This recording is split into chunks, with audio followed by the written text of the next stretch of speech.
My name is Dr. Charles Vanover, and I am the chair of the session, Problematizing Assessment of and Through Performance, 3 Frames of Reference.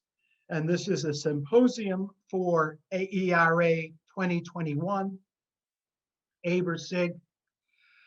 And the focus of our session is on trying to re-envision and reimagine how assessment might be used as a positive force that might spark, inspire better, more powerful, more diverse, fiercer, more joyous, more angry, more socially just works of arts-based research practice.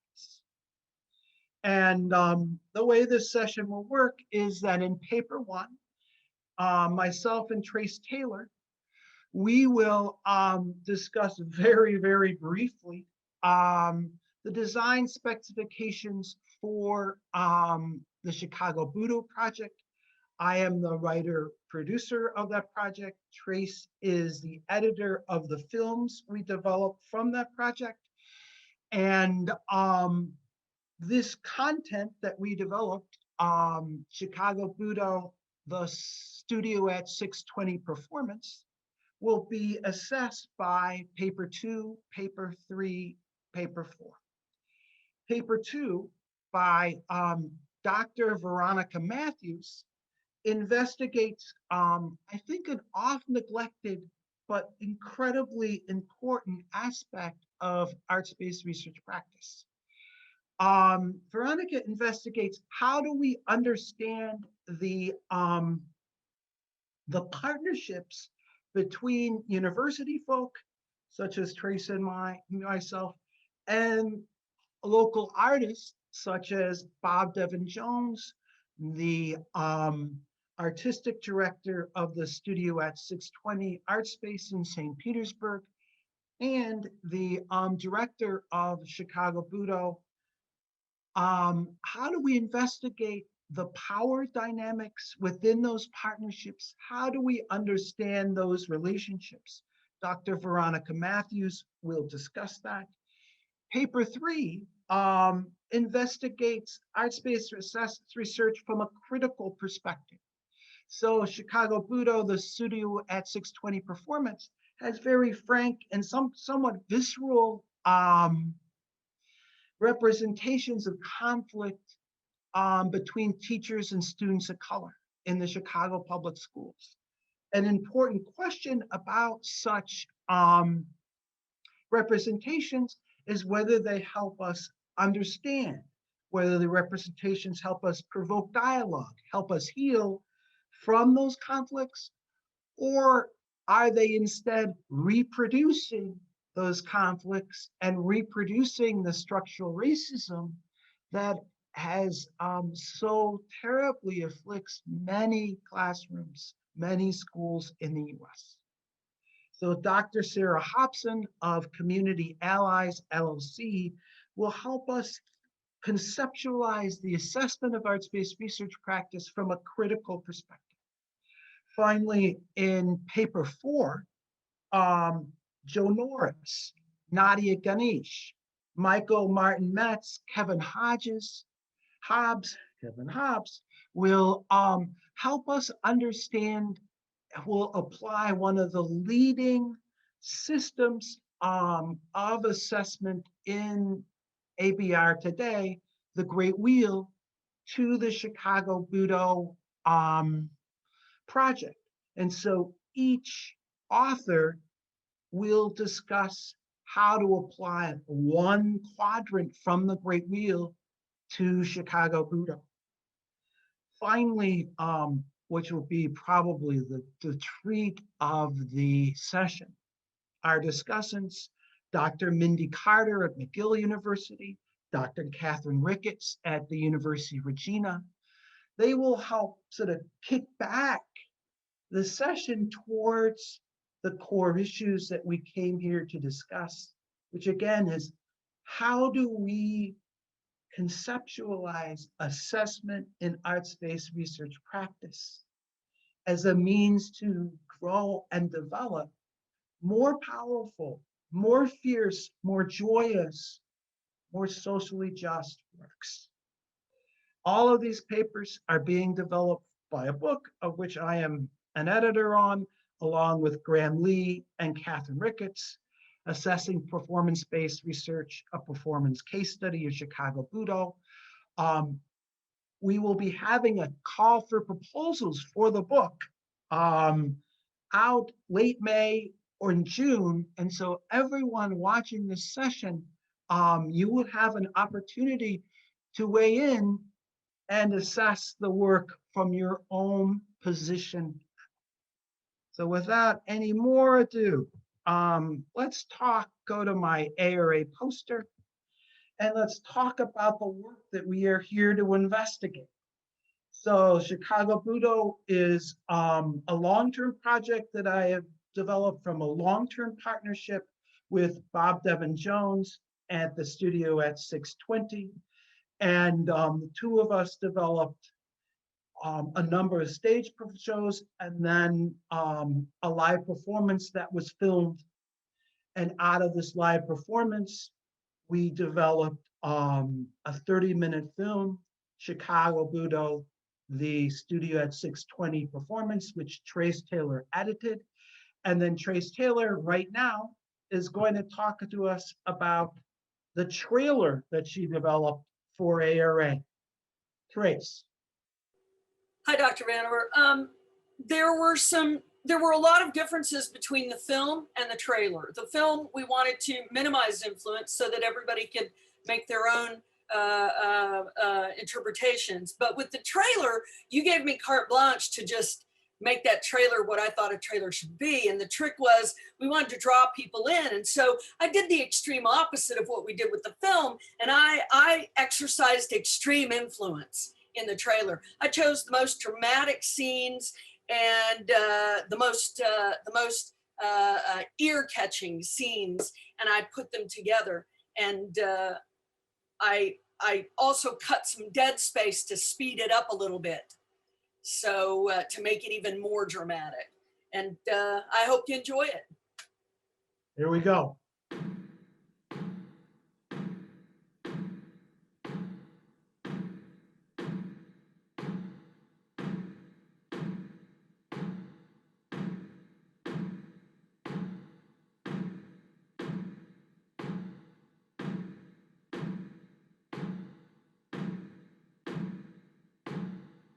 Angel, why don't you read this? I'm 22. I'm white. I'm from Denver. Now, is that a question related to what I am talking about right now? No? Okay, you can wait until I'm done. And then she would just start going off on me. Eventually, it would be like they would be in my face. Look, why are you yelling at me? I didn't do anything to you, so why don't you just quiet down, calm down? Like, I will never yell like a black woman.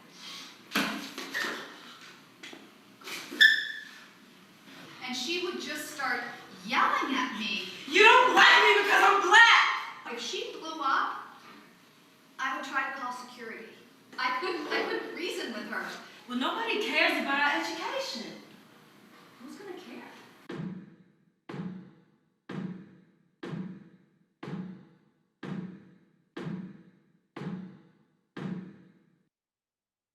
Well, how did we do this?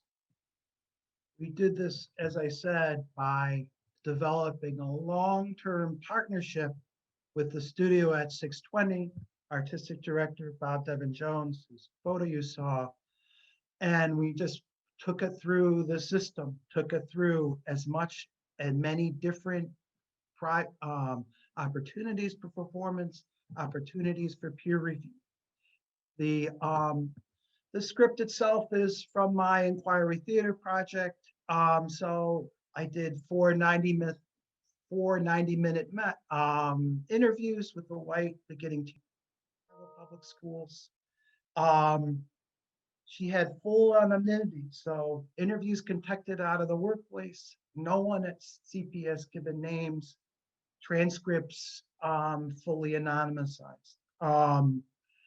Again, qualitative methods, coding, writing, presenting, and honestly, I overcoded, I overwrote, I overpresented, but eventually I found a way, and despite myself. And so inquiry theater methods, what do? I cut to reveal the drama. No added words, every line in the original order voice, except again, we violated those assumptions a bit in the trailer. And, but the core thing that I want people to see is our artistic management practices. And so the core issue here is that we pay the artist for their time. So all funds from the USF Creative Scholarship Grant that I won went to the studio at 620 and paid for the film. All advances and royalties from the book, Chicago Butoh, the studio at SIG Performance, the case study, go to the studio at 620. The director rejects. So Bob Devin Jones cast the film. He hired the artist. He will have the final cut. Me and Trace developed what you're seeing now. Bob will have the final director's cut. And so the idea is that because we work with Bob, we had a professional actor, Jay Shanae, who was getting lead roles regionally. We had a professional actor, Lisa Tricome, who is getting lead roles, who has had a long career and who runs her own nonprofit, Let the People Talk. I'm going to stop my video because I'm on mountain time here and the internet is a little sketchy. So that way you'll be sure to see my presentation. So as Dr. Vanover mentioned, my name is Veronica Mathews. I'm an education doctoral student and I'm graduating in May. I'm also the artistic director of a Shakespeare theater company. And I am a white woman with shoulder-length hair, and I'm standing in front of an overfull bookcase and a bright green wall. So I'm here to discuss assessing arts-based university community partnerships. I'll start out by discussing theory and factors, presenting some questions for assessment based on those factors, and then finally applying the theory to the Chicago Butoh Arts-Based University Community Partnership. So certain theory-based factors can impact the success of arts-based university community partnerships, or UCPs. So today I'll discuss a few of those factors, which I found to be present in my experience and in my research. So the factors are communication of clear mission and common goals, power dynamics in relationships, and participant incentive to engage. So we know that relationships are at the heart of every partnership, and these relationships between stakeholders such as students, faculty, and arts-based community partners, etc., can impact the success of the partnership. And the outcome often depends on whether the relationships are positive or negative. One of the reasons behind negative relationships in community partnerships is unequal power dynamics. So when left unacknowledged, these power dynamics can alter the course of the partnership. So I'll walk through a scenario based in theory and informed by my experience. So in this scenario, the first two factors, clear mission and power dynamics, are especially relevant. Say a student is involved in an arts-based UCP with a theater, and the student's grade depends on a review offered by representatives of the theater.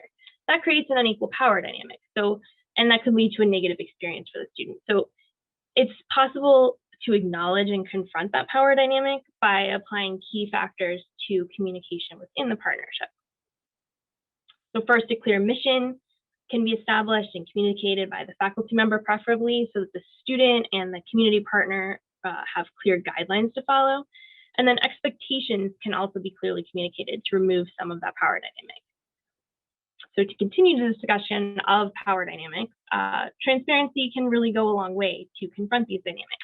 Openly acknowledging and discussing power, it can lead to a healthier and a more successful partnership. So for instance, with the student and theater participant example, faculty can really take the lead on openly communicating that the student's success in the course depends on the review or the feedback.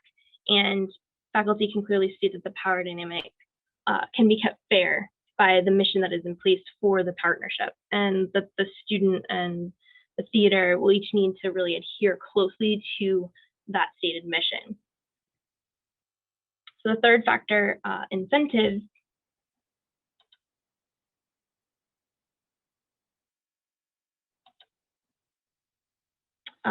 They're varied for different partners or participants in arts-based UCPs.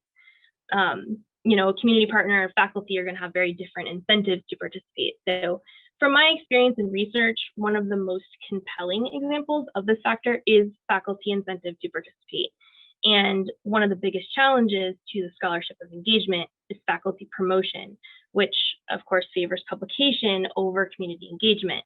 And similarly, in some fields, arts-based UCPs are viewed as less acceptable or relevant to student learning and faculty earning tenure. So tenure and promotion guidelines represent a power dynamic between faculty and university.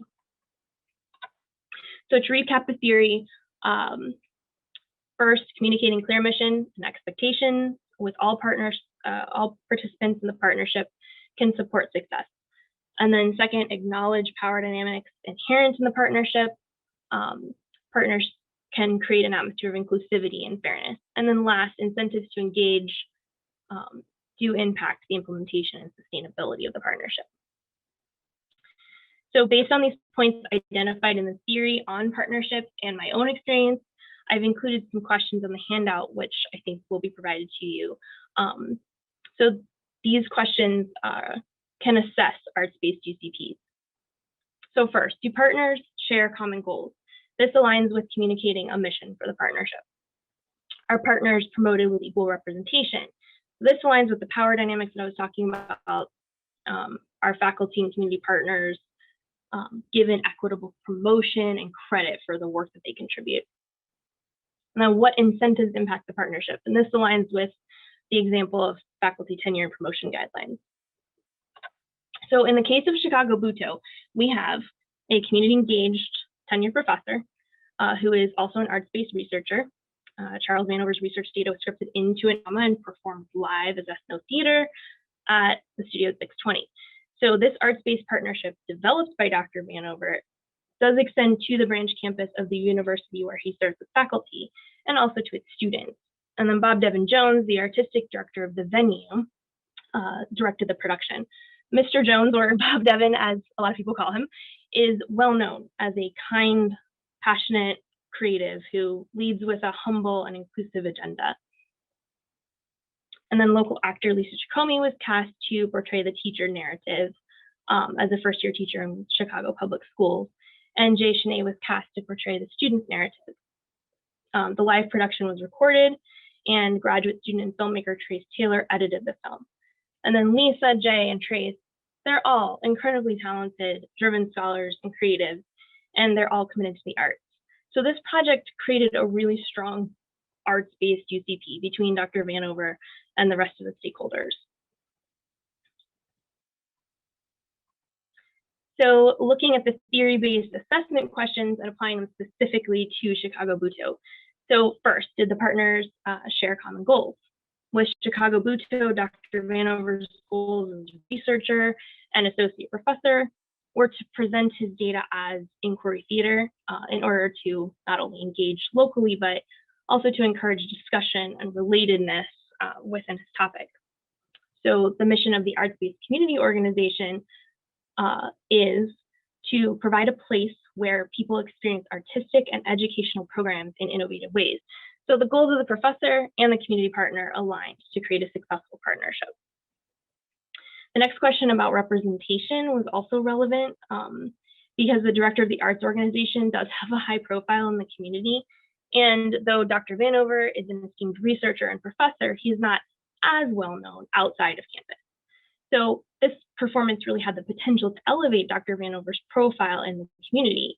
And in the case of Chicago Butoh, the partners did share equitable representation in that the arts organization promoted Dr. Vanover's work as equally as important as Bob Devin's direction. So the other partners in this case were the university or the campus itself, as well as its students. And the campus is classified as a community engaged institution by the Carnegie Foundation for the Advancement of Teaching. And the campus received that prestigious designation independently of the main campus, which is an important distinction in the campus culture.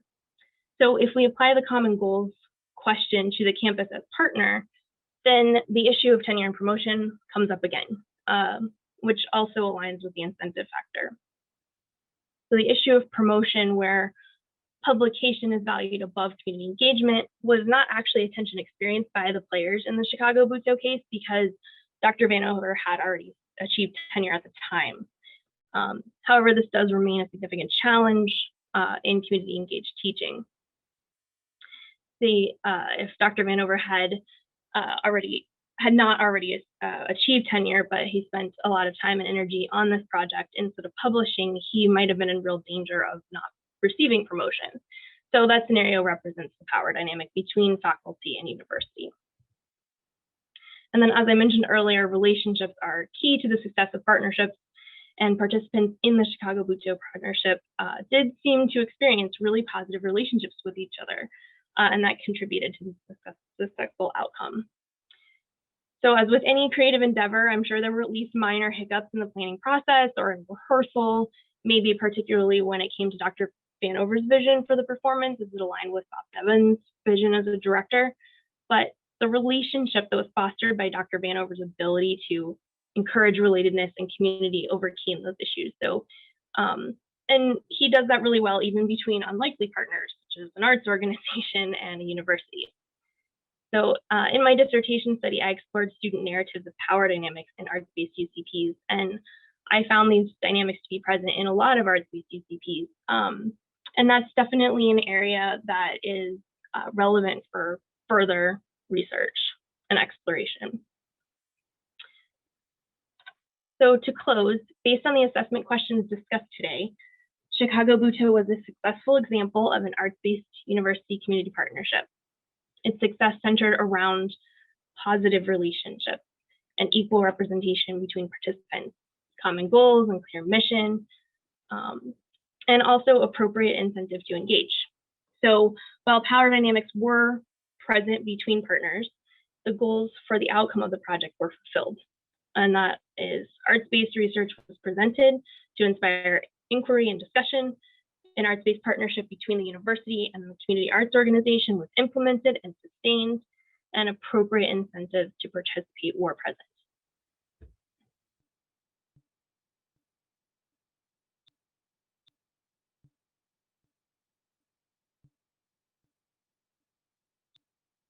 Hello, I am Dr. Sarah Hobson, President and Founder of Community Allies, and we focus on community partnerships and community solutions. So one of the tenets of our work around ethnodrama, which we draw on in a method that we call honoring stories and integrating curriculum, how to build and sustain communities, is that in every community across our country, we really need to have youth and families at the center.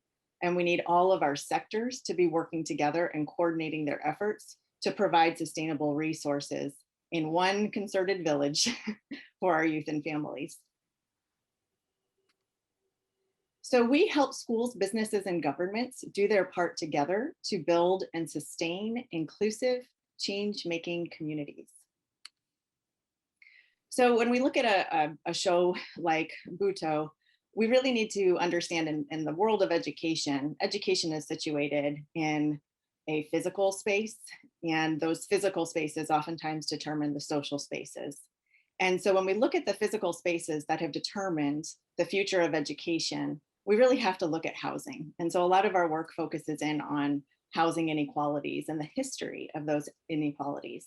So I can't go into all of this right now. I think a lot of us know this literature now, but we know there were restrictive covenants, redlining, blighting of communities, urban renewal practices, predatory lending, and revitalization efforts that can be called gentrification, where many communities are being displaced at a rapid rate. And in particular, lower income communities are impacted, and Black and Brown communities are impacted. And so these forces are alive and well in our world. They're not just the past, there's generations of new forces and ways in which housing and the cost of living has gone skyrocketing high, and more families are being priced out of neighborhoods and are having a hard time finding affordable housing.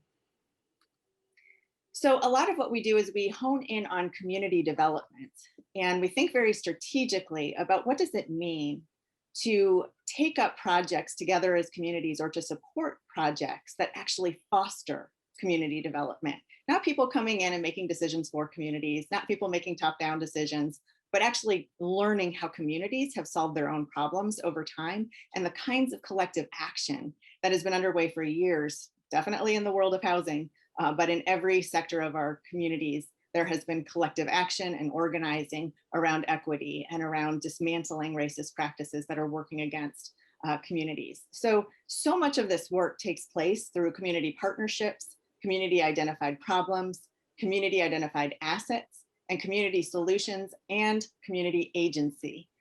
Communities solving their own problems.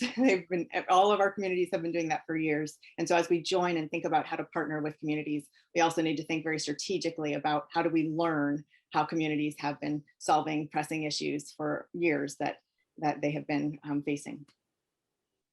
So honoring stories and integrating curriculum draws on ethnodrama and critical literacy. So I'm going to kind of break down what we mean by ethnodrama and then what we mean by critical literacy. And then we'll take a look at what arts-based assessment looks like in the context of these two factors.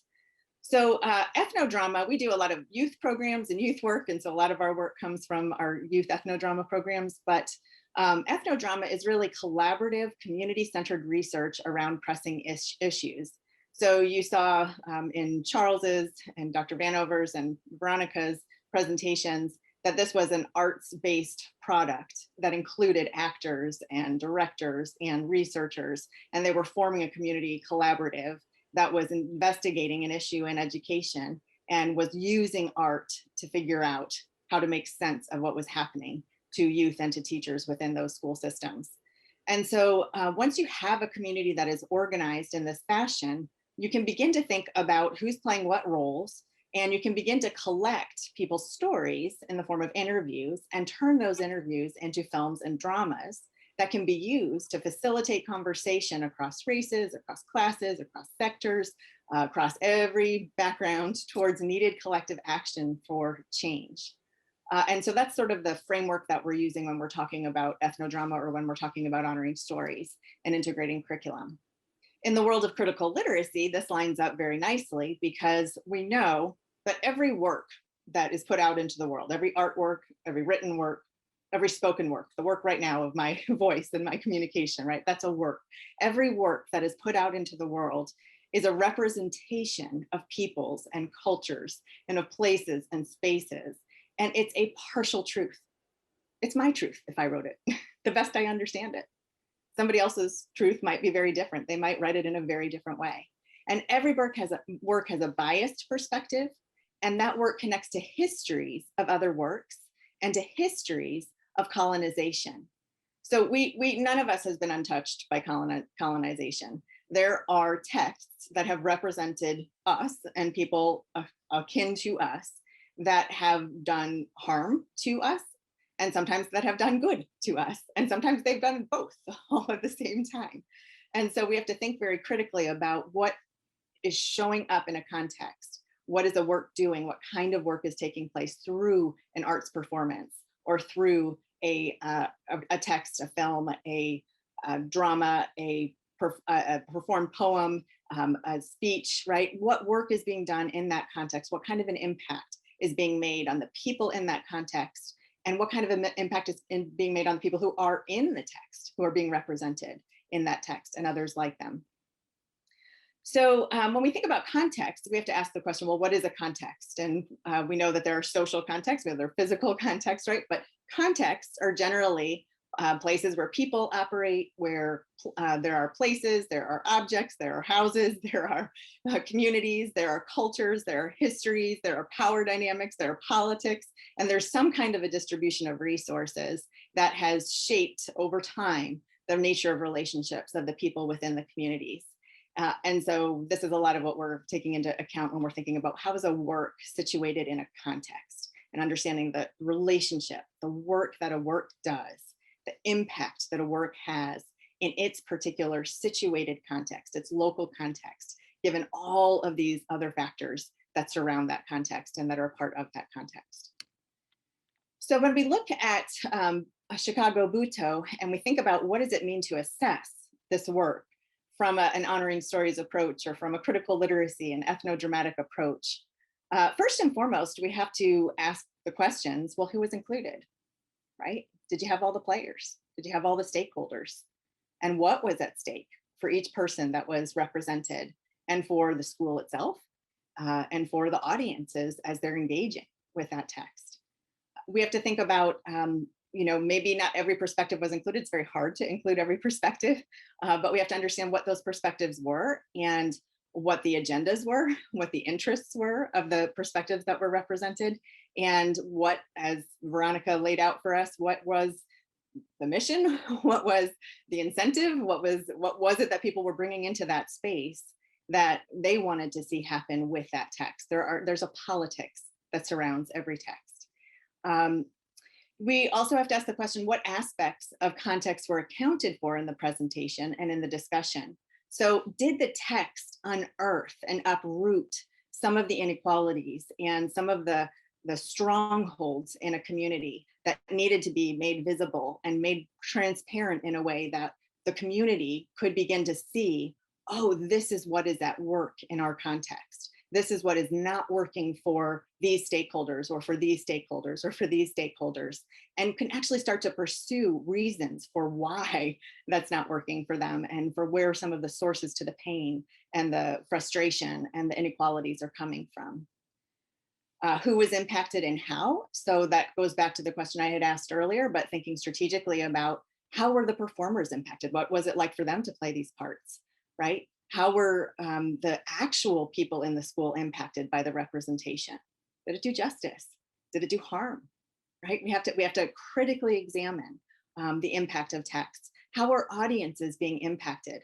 Are they reinforcing stereotypes that they have about characters and the way that they were represented? Or is the text doing work because of the way the conversation is taking place, because of the way communication and communication protocols are in place? Is there room for opening up inquiries and for opening up learning within and across communities, for opening up ownership of the conversation, for opening up buy-in to the conversation, for opening up transparency from audiences to say, wait a minute, I'm seeing that I have a bias that I'm identifying because of the way that this text and this conversation is unfolding. So we always have to think very strategically about where are we leaning in the direction of stereotypes being reinforced, and where are we actually blowing up stereotypes and not staying within boxes, but pushing past the boxes that, in especially our climate these days, that is so divisive, that we are consistently up against how people box us, how we box ourselves, how we box other people, right? We also have to think in terms of, just going back to that concept of the distribution of resources, right? So the kinds of conversations that we're having with an arts-based performance, with a text that is representing a context, right? The kinds of conversations that are emerging are new doors opening up for silenced communities, especially, right? I don't worry about having a voice in a setting for the most part, right? I've got a PhD, I'm used to taking up space, right? But were people like me stepping back and creating room and creating opportunities for the world to construct collective knowledge, for the experts to be learners, right? And to be listeners from their hearts, and to be tracking with the spirit in the room of inquiry and the spirit of the room of the kind of emerging action that is surfacing and coming forward through the conversation, right? So I have to think about, are the quiet people in the room, are the people who are usually marginalized? Because in physical spaces, they're marginalized. Resources are generally not distributed in a way that they have easy access to them, right? And so people in positions of power, people who have been given the resources, people who have secured the resources, are they able to share the wealth? right? And share the space. What new relationships and possibilities are forming in the midst of those doors being opened, right? Are people starting to be more human, right? In an academy, in a university, we are taught how to tear each other apart with every word that we speak. And it's a competition to get to tenure, and it's cutthroat oftentimes, and it's a popularity contest a lot of the time, right? And so when we think about what new relationships and possibilities are being, even going back to Veronica's language, what new incentives are being formed for people to get involved, not to pump themselves up, but to be a part of the change that's needed, right? To step in to the spirit that's moving. And in those relationships, where do we see power getting redistributed? Where do we see power being reworked, redefined in a way that's collective power, right? Where we don't have to fight to be seen and heard, where we're fighting for other people to be seen and heard in a way that we have collective power. What systems were set in place to sustain collective action? So once you have a conversation, how do you actually begin to put in place systems for collecting the conversation, for learning from it, for reflecting on what kind of work took place? And then what concrete changes and distributions of resources began and what plan for sustaining them is emerging? And I've referred to this a couple of times, but the spirit, what spirit is being set in motion? So these are some of the ways that we can assess a performance like Dr. Vanover's. And just on the, what do we do? How does this look in practice? How do we work with communities? We think strategically with youth about putting them at the center of telling these stories and of thinking very strategically about interviewing different sectors and of bringing people together. And their ethnodramas become the transformation in a school because there's interdisciplinary possibilities. There's teachers who are coming together across subjects, and they're thinking very strategically with youth about how to open up these inquiries and engaging them on the front lines of having these conversations and using art to do this. And the art is encapsulating history and English and literature and music and performance and dance, right? In businesses, we think very strategically about supporting businesses in expanding community partnerships and working with nonprofits. And then also thinking about cross-sector partnerships. So often a business wants the limelight, but they don't want to partner. But we need our businesses to partner for the resources to get to our youth and our families, right? So how do we expand opportunities for doing our part based on our different sector? And engaging in change-making projects, we support businesses in engaging in change-making projects with community organizations. And then in the process, businesses get to rethink and redevelop their own products and services to think strategically about, is this sustainable? Is this useful? Is this going to support communities in their community-centered development, the product that I am providing? And then we do the same with governments. We support community development there and love to see youth at the center of city planning and community development efforts, and then also just supporting governments and coordinating sectors to think very strategically about how each sector can do its part to support youth and families. So if you would like to learn more, here are a bunch of different resources that we have for you. The first is an article that breaks down some of what I've talked about in a little bit more depth. The second is our homepage where I share some stories from our youth programs and from the diverse talent pipelines we're working to build with corporations. And then my podcast, Honoring Stories and Integrating Curriculum, you can learn from one change-making organization in St. Louis called Fathers and Family Support Center, how they've gone about developing diverse talent pipelines and how they have capitalized on the stories of their employees and of the people that they're serving to foster the kinds of conversations that we saw in Dr. Vanover's Butoh. So thank you very much.